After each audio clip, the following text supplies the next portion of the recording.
¿Cómo estás, Marcos? Belén y Joel te saludan desde Córdoba Noticias. Buenos días, ¿cómo están? Un gusto saludarte. Bueno, queríamos consultarte en primer lugar, ¿qué opinás de estos anuncios que se están haciendo en el marco de la guerra contra la inflación y si opinás que son medidas acertadas? Bueno, por supuesto, es conveniente contextualizar que Argentina viene con alta inflación hace más de una década y además el fenómeno de la guerra en Europa tiene efectos para una aceleración inflacionaria ciertamente. Siendo las dos cosas ciertas, diría, el problema inflacionario es significativo y yendo a la pregunta de cuál es la solución.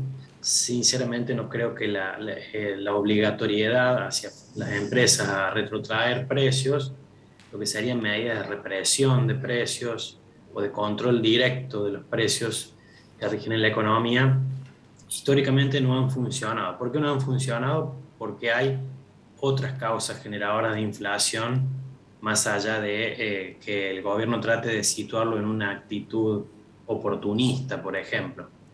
En la mayor parte de los países que crecen, uno de los valores fundamentales es la libertad de precios y la política fiscal y monetaria sana, de modo que esa es la situación que asegura o permite asegurar un marco de estabilidad de precios a largo plazo.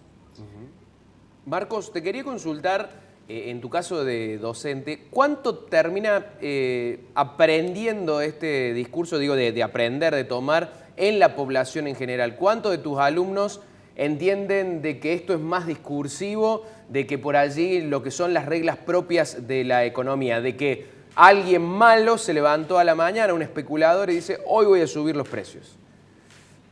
Sí, bueno, me interesa también la población en general, ¿no? Sí. Los estudiantes creo que tienen, sobre todo los de economía, un potencial muy bueno para comprender, distinguir la faz política de la política económica. Ahora, es bastante simple de expresar por qué un gobierno 2 años no dio una guerra contra la inflación y ahora la da, y ahora encontró a los responsables y encontró unas soluciones. Definitivamente hay una cuestión discursiva que es sumamente discutible. Le quiero poner un ejemplo sencillo que es el de los precios cuidados. Ustedes han oído muchas veces una medida que, entre otras cosas, trata de atenuar la suba de precios con un fin distributivo. Una canasta de bienes está a precios cuidados o acordados para que sean un poco más baratos, ¿no? Esa medida existe desde el año 2013. Ustedes desde el 2013 saben cuánto hemos tenido de inflación promedio, 37% por año. Claro. Entonces, evidentemente, este tipo de medidas, pongo el ejemplo de precios cuidados que tenemos más historial, pero engloba dentro de este mismo tipo de medidas a las de obligar o sentar en una mesa a las empresas a ponerse de acuerdo de que bajen sus precios.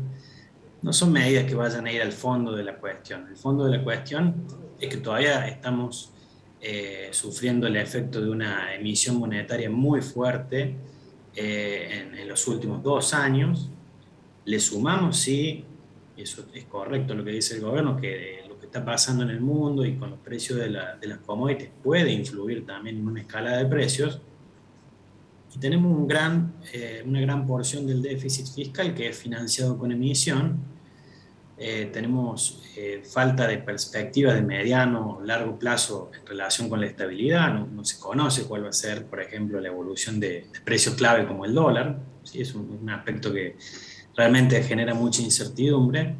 Hay una brecha cambiaria altísima, por ejemplo, lo pongo también en el mismo sentido de la incertidumbre que rige respecto del futuro. O sea, si alguien quiere comprar un producto importado, no sabe cuánto lo va a terminar pagando. Entonces, todos esos elementos condicionan a esta realidad que tenemos ya de una inflación de cerca del 5% el mes pasado.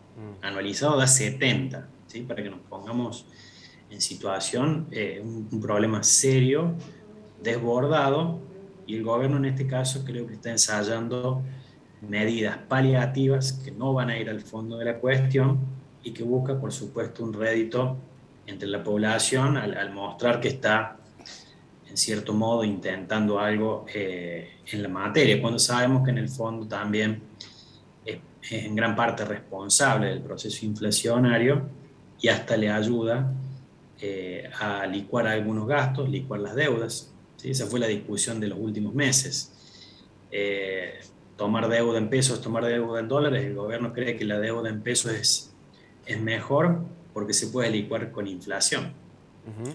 Entonces, yo creo que está fuera de duda que el gobierno tiene mejores herramientas que esta y que está ensayando, por supuesto, un discurso para abordar la urgencia que tiene la población de ver medidas, ver resultados más que medidas en este tema, que es un flagelo que por supuesto atenta especialmente contra los más pobres, los que tienen ingresos fijos y los que gastan más en bienes de la canasta básica en proporción a sus ingresos. Marcos, ¿qué herramientas serían mejores para que utilice el gobierno? Te pregunto porque este paquete de medidas que ha anunciado no solamente recaen sobre las empresas, sino que también están recayendo sobre el campo y esto siempre da como ecuación negativo. Claro. Bueno, como decía, son muchos factores los que influyen en la inflación, pero esencialmente la coordinación macroeconómica, las cuentas fiscales, el nivel de emisión monetaria. El nivel de emisión monetaria está condicionado por el desbalance fiscal. O sea, mientras las cuentas públicas no estén en orden, el gobierno le va a pedir al Banco Central dinero. Entonces, son elementos que exceden a la política de ir a controlar si un almacén o un supermercado subió mucho o poco los precios. Incluso el propio gobierno lo admite, que cuando hace estas medidas de acuerdo, alcanza generalmente a los grandes establecimientos y no a los pequeños, de modo que ni siquiera es efectivo respecto de lo que se propone. ¿Sí? O sea, ni siquiera lo que se anuncia es consistente. ¿Sí? El mismo gobierno está admitiendo que en gran parte de los establecimientos comerciales más pequeños no hay posibilidad ni de controlar, ni de, por supuesto, sentarlos a una mesa por la atomización que implican. Entonces, necesariamente hay que buscar las respuestas en otro lado y es, en definitiva, en un plan económico consistente, que las variables fiscales, monetarias, cambiarias, tengan una lógica entre sí y que logren sobre todo convencer al público de que es creíble y de que se va a sostener en el tiempo. Claro, claro. Mira, sobre eso iba mi última pregunta, Marcos. ¿Qué rol le asignamos a las expectativas en todo esto? Las expectativas del ciudadano común de que cree que quizás no le van a subir tanto los precios el próximo mes, la del pequeño comerciante, la de los empresarios. ¿Qué rol le adjudicamos a la expectativa en esto de tratar de corregir la inflación? Yo creo que siempre las expectativas, sobre todo en una economía que ya viene en un andarivel alto de inflación, son fundamentales. Si uno tiene que proyectar en cualquier tipo de situación que uno deba decidir, una persona, respecto de ingresos o precios a futuro, lo primero que tiene a la mano es la inflación pasada. ¿Sí? Entonces, eso ya nos está dando un parámetro. Nosotros creemos que la situación pasada puede alivianarse, puede mejorar, por ejemplo, en términos de inflación. Si la inflación del mes pasado fue cercana al 5%, ¿creemos que puede realmente bajar a futuro? Eso nos va a condicionar, digo, como ciudadanos, como personas.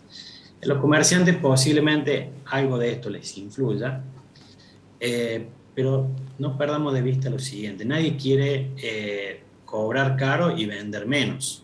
Claro. Entonces, hay un fenómeno agregado.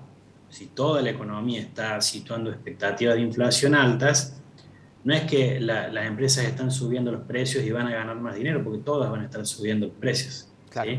La que decida subir más que la inflación va a vender menos. ¿Eso a alguien le conviene? ¿Alguien cree que puede ser esa la idea de un empresario? No. Claramente no. Vender menos. No. Entonces, posiblemente las expectativas estén teniendo un rol, pero tengamos en cuenta esta cuestión que funciona a un nivel agregado. ¿Sí? No es que cada empresario individualmente hace a la cuestión de la inflación, sino que falta una coordinación de esas expectativas para que especialmente los mayores formadores de precios puedan tener un horizonte de precios que no sea creciente como hasta ahora. Claro.